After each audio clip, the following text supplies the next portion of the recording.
नमस्कार मित्रों, स्वागत है आपका इस यूट्यूब के प्लेटफ़ॉर्म संस्कृत ज्ञानम पर। आज हम कुछ महत्वपूर्ण संस्कृत व्याकरण से संबंधित और संस्कृत इतिहास से संबंधित महत्वपूर्ण प्रश्नोत्तरी को आपको लेकर सामने आए हैं। ये इसका पहला पार्ट है, जो हमारी परीक्षा के दृष्टिकोण से बहुत ज़्यादा आवश्यक है। तो आइए शुरू करते हैं।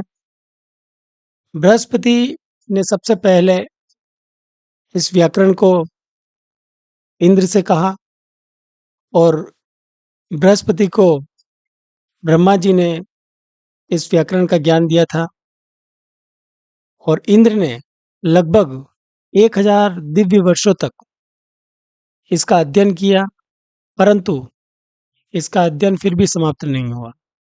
तो यहाँ पर ये कोई कहानी नहीं बता रहा हूँ मैं आपको। इसमें से प्रश्न बनता है कि बृहस्पति व्याकरण का दूसरा नाम क्या है? तो शब्द परायण।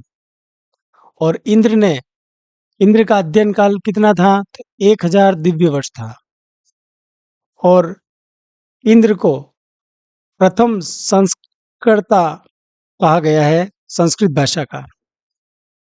और संस्कार जिस भाषा का किया गया उसे संस्कृत कहते हैं, ये इसकी परिभाषा है।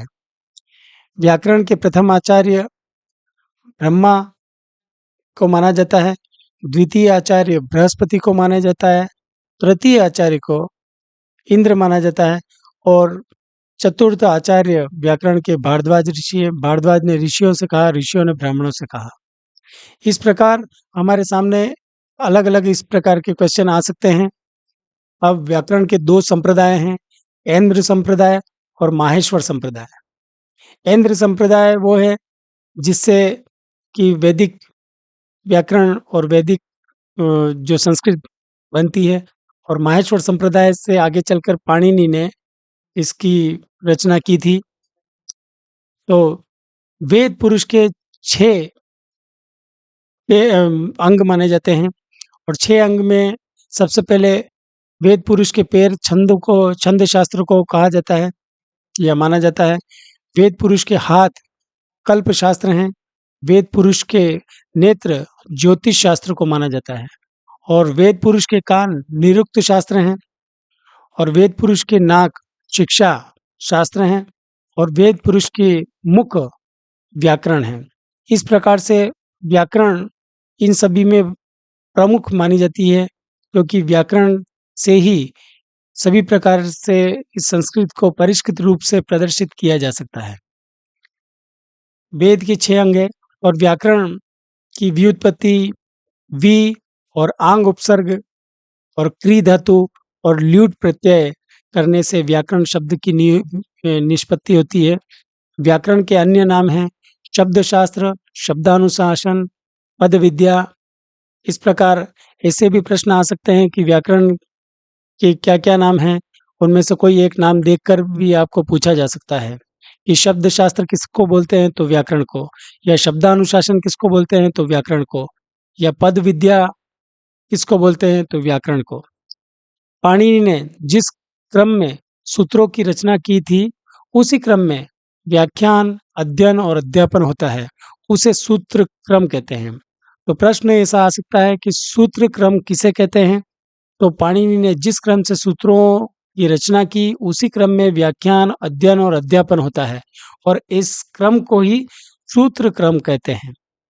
पाणिनि व्याकरण के व्याख्यानों का अध्यापन 2 प्रकार से होता है, एक तो सूत्र क्रम से और एक प्रक्रिया क्रम से। सूत्र क्रम तो आपको अभी बताया मैंने, और फिर प्रक्रिया क्रम। प्रक्रिया क्रम में जिस क्रम में पाणिनि ने सूत्रों को, उसी क्रम में शब्द का निर्माण नहीं होता। शब्द के निर्माण में बहुत सारे सूत्रों का विशिष्ट क्रम में होना आवश्यक है और इसी क्रम को प्रक्रिया क्रम कहते हैं। यानी कि जिस प्रकार से पाणिनि ने सूत्रों को बनाया, उसी क्रम में अगर वो सूत्र अध्ययन अध्यापन किए जाते हैं, उसको बोलते हैं सूत्र क्रम। लेकिन जब शब्द निर्माण की बारी आती है, तो शब्द निर्माण में बहुत सारे सूत्रों को एक विशिष्ट क्रम में विद्वानों द्वारा उसको परिष्कृत ढंग से जमाया जाता है और उसको प्रक्रिया क्रम कहते हैं। तो ये प्रक्रिया क्रम की परिभाषा मैंने आपको बताई और सूत्र क्रम की परिभाषा भी बताई। इस प्रकार से ये परिभाषाएँ भी आपको पूछी जा सकती है। फिर अनवर्त संज्ञा किसे कहते हैं? लोक व्यवहार में शब्द का अर्थ होता है, वही व्याकरण का भी अर्थ होता है। तब उस संज्ञा को अन्व्यर्थ संज्ञा कहते हैं। अब इसको सरल अर्थों में समझें अपन, तो जैसा अर्थ वैसा नाम, यानी कि जैसा नाम वैसा काम, यूँ भी कह सकते हैं। जैसे किसी का नाम है वीरेंद्र, तो अगर वो वीरेंद्र नाम वाला मनुष्य सर्वश्रेष्ठ वीर हो, तो उसको हम कहेंगे कि वह अनवर्थ संज्ञा हुई वो। क्योंकि उसका जैसा नाम है, वैसा ही उसका काम है, वैसा ही उसका कर्म है। तो ये हुई अनवर्थ संज्ञा। और राम जैसे एक पद है, तो दशरथ का पुत्र ऑटोमेटिकली उसका अर्थ अपने को निकल के आता है। जब हम राम बोलते हैं तो दूसरे अर्थों में दशरथ का पुत्र ये अर्थ उसका बनता है। इसे पदार्थ कहते हैं। इस प्रकार के वाचक पद को संज्ञा कहते हैं। यानी कि ये राम जब अपन ने बोला तो उसका अर्थ जो निकला वो दशरथ पुत्र निकला। तो राम तो हुआ संज्ञा और दशरथ पुत्र संज्ञी कहलाएगा। जो संज्ञा का अर्थ होता है उसको संज्ञी कहते हैं। ठीक है। फिर कृत्रिम संज्ञा। कृत्रिम संज्ञा उसको बोलते हैं कि जिस संज्ञा का निर्माण हम कर सकते हैं उसे कृत्रिम संज्ञा कहते हैं। जैसे अच, हल, अल, सूप, सूट इत्यादि जो प्रत्याहार हैं वो हमारे द्वारा बनाए जाते हैं, तो उसको हम कृत्रिम संज्ञा कहेंगे। लेकिन पाणिनि मुनि ने स्वयं जिस संज्ञा को कहा है उसे अकृत्रिम संज्ञा कहते हैं। जैसे वृद्धि संज्ञा, गुण, संहिता, प्रत्यय, प्रातिपदिक आदि। और संज्ञा के प्रकार आपके सामने 8 प्रकार के दे रखे हैं। लघु, महती, कृत्रिम, अकृत्रिम, अर्थ संज्ञा, शब्द संज्ञा, अन्वर्थ और अनवर्थ, अनन्वर्थ। अब लघु संज्ञा का जैसा उदाहरण दे रखा है ग। लघु यानी कि जिस संज्ञा को बहुत छोटी से छोटी इकाई में कहा जा सके उसको लघु संज्ञा कहते हैं। जैसे तरप और तमप इसके संगी है, यानी कि इसके अर्थ वाले हैं। जब हम ग संज्ञा कहते हैं तो उसका अर्थ हम तरप और तमप से लेंगे। इसी प्रकार से महती संज्ञा यानी कि उसका रूप थोड़ा विस्तृत होता है और विस्तृत रूप से अगर किसी को कहते हैं तो उसको हम महती संज्ञा कहते हैं। जैसे प्रातिपदिक। प्रातिपदिक में जिसे इसका अर्थ इससे लिया जाएगा, इसके संगी होंगे राम, हरि, हर इत्यादि। जैसे कृत्रिम। कृत्रिम संज्ञा वो होती है जैसे हमने इक प्रत्याहार बनाया। इक प्रत्याहार का अर्थ हम लेंगे ई, उ, री, ली से। ये उसका अर्थ हुआ। जब हम इक प्रत्याहार बोलते हैं तो उसका अर्थ हमेशा अपने आप ही हम उससे समझ लेते हैं कि इसका मतलब ये है कि ई, उ, री, ली की बात हो रही है।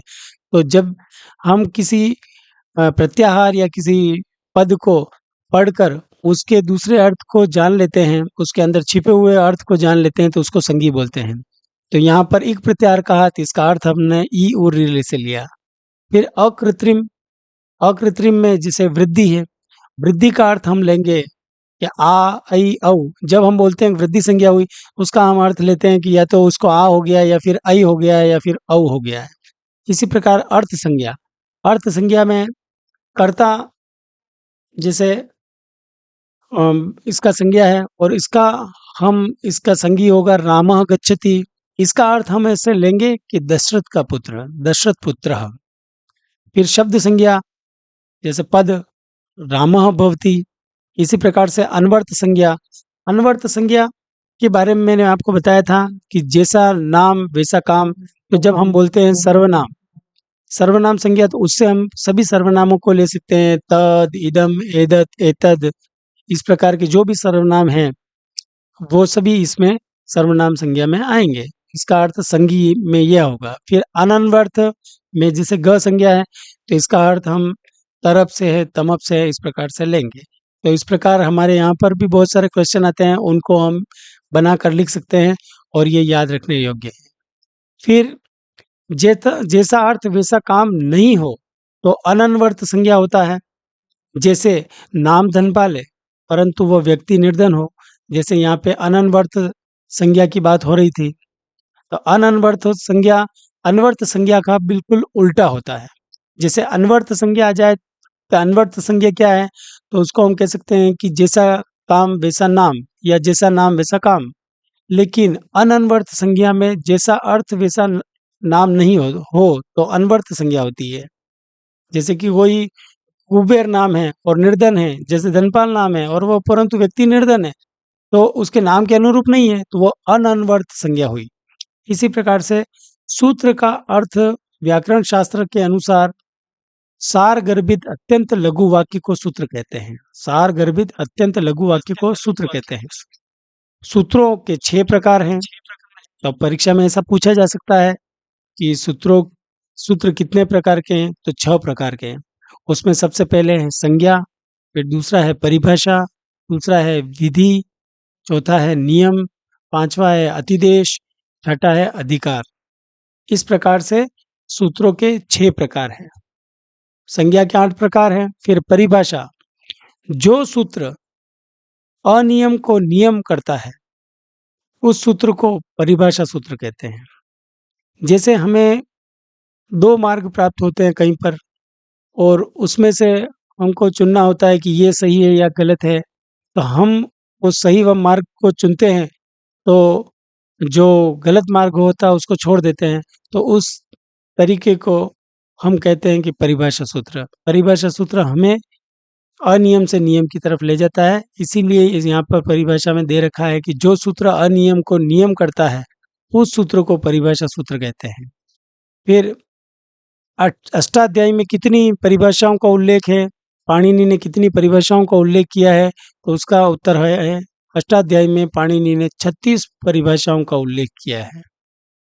फिर विधि, लोप, स्वरादि धर्म, वर्ण विकार, प्रत्यय, आगम आदि का बोध कराने वाले सूत्र विधि सूत्र कहलाते हैं। तो विधि सूत्र में अगर ऐसा आ गया तो हमको उसका आंसर ये बनेगा। और दूसरी उसकी परिभाषा आ जाती है, तो ये आपके सामने परिभाषा है। जैसे इको यणची में इक के स्थान पर यण का विधान हुआ, तो ये विधि सूत्र हुआ। इसी प्रकार से नियम, नियम किसी विधान में जब एक से अधिक कोई कार्य प्राप्त हो, उनमें से कुछ कार्य हो जाता है, अन्य नहीं होता है, इस प्रकार का कार्य नियम सूत्र के अंतर्गत आता है। नियम सूत्र के अंतर्गत वो कार्य आता है कि जिसमें से बहुत सारे कार्य, बहुत सारा काम हो, उसमें से कुछ उसका हिस्सा हो जाए, बाकी नहीं हो, तो उस कार्य को हम नियम सूत्र कहते हैं और उस कार्य को नियम सूत्र के द्वारा किया जा सकता है। फिर पाणिनि का यहाँ पर परिचय बता रहा हूँ मैं आपको। पाणिनि ने अष्टाध्यायी ग्रंथ लिखा था। अष्टाध्यायी ग्रंथ में 8 अध्याय हैं और प्रत्येक अध्याय में 4 पाद हैं और लगभग 4000 सूत्र हैं। लगभग इसलिए बोल रहा हूँ कि इसमें पूरा कंफर्म नहीं है, 4000 ही है, यानी कि 4000 से 1-2 सूत्र थोड़े से कम हैं। इनका काल 500 ईसा पूर्व के लगभग माना जाता है। तो प्रश्न ये भी आ सकता है कि पाणिनि का काल क्या है?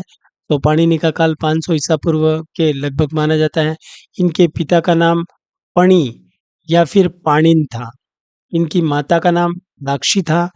इनके गुरु का नाम उपवर्ष था। इनको वर्षाचार्य भी कहते हैं। ये दक्षिण भारत के शलातुर नामक गांव के रहने वाले थे। इन्होंने कुल 8 रचनाएं लिखी। अष्टाध्यायी का प्रथम सूत्र वृद्धि राधेच है।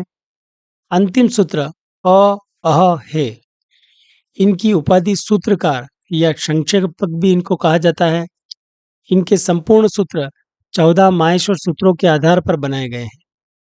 इन्होंने प्रयागराज के अक्षय वट के नीचे घोर तप किया था और इनके तप से प्रसन्न होकर भगवान शिव ने 14 बार डमरू का नाद किया, जिससे 14 माहेश्वर सूत्र उत्पन्न हुए।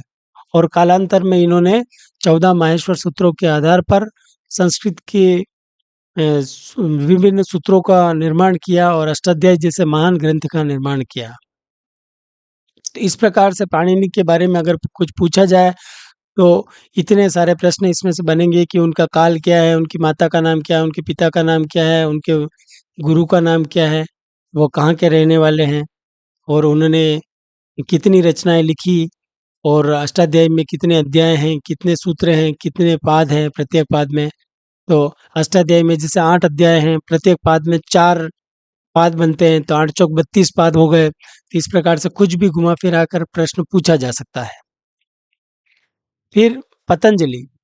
पतंजलि ने महाभाष्य नामक ग्रंथ लिखा था। संस्कृत की व्याख्या को भाष्य कहते हैं। जब संस्कृत में किसी व्याख्या को किया जाता है तो उसको भाष्य कहा जाता है, और महानतम व्याख्या को महाभाष्य कहते हैं। महाभाष्य का एक प्रकार से नाम की व्याख्या यहाँ पर आपको उपलब्ध हो रही है कि महाभाष्य किसे कहते हैं, तो महान व्याख्या को महाभाष्य कहते हैं। महाभाष्य में कुल 85 आहनिक हैं और इनमें से 84 उपलब्ध है, एक उपलब्ध नहीं है। और उस जो एक उपलब्ध नहीं है उसका नाम है अजाभक्षिकाम, और यह तो 73वां आहनिक है जो अनुपलब्ध है। इनका मूल नाम यानी कि पतंजलि का मूल नाम अहिक है। इनकी माता का नाम गोणिका था। इनके गुरु का नाम पूर्णनाभि था। इनकी उपाधि व्याख्याकार या भाष्यकार है। पाणिनि के सूत्रों में परिवर्तन या संशोधन करने के लिए इन्होंने जो नियम बनाए इन्हें वार्तिक कहते हैं। तो यहाँ पर प्रश्न उठता है कि वार्तिक किसे कहते हैं, तो पाणिनि के सूत्रों में परिवर्तन या संशोधन करने के लिए जो नियम बनाए गए उन नियमों को वार्तिक कहा जाता है। और अ, ये वार्तिककार भी है, और इन्होंने वार्तिक बाला नामक ग्रंथ लिखा था कात्यायन ने, और वार्तिकों की संख्या 836 है। कात्यायन का मूल नाम वररुचि था, यानी कि कात्यायन का को वार्तिककार कहते हैं, और इन्होंने वार्तिक बाला नामक ग्रंथ लिखा है। वार्तिकों की संख्या 836 है। कात्यायन का मूल नाम वररुचि था, और इनके गुरु वर्षाचार्य थे। जैसे पाणिनि के गुरु वर्षाचार्य हैं उन वैसे ही इनके भी गुरु वर्षाचार्य थे, और ये पाणिनि को भी अपना गुरु मानते थे। और व्याकरण के दो प्रकार हैं, वैदिक और लौकिक। वैदिक को प्रातिशाख्य आदि भी कहते हैं।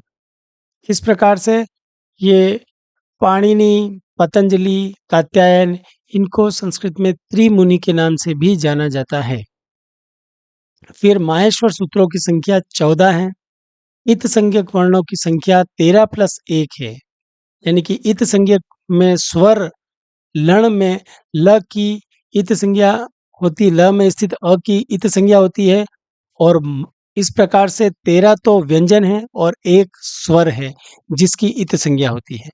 माहेश्वर सूत्रों में 1 से 4 सूत्रों तक समस्त स्वर हैं जो अच प्रत्याहार में आते हैं।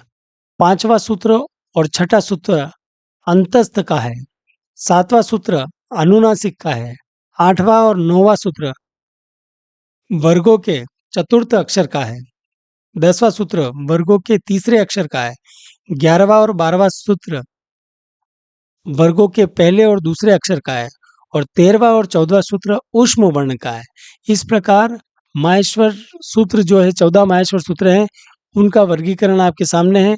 इस प्रकार से भी घुमा फिरा कर कोई भी प्रश्न आपसे पूछा जा सकता है कि 7वें सूत्र में कि कौन से वर्ण मिलते हैं, तो अनुनासिक वर्ण मिलते हैं। इस प्रकार से कुछ भी पूछा जा सकता है। फिर इत संज्ञा सूत्र 6 हैं।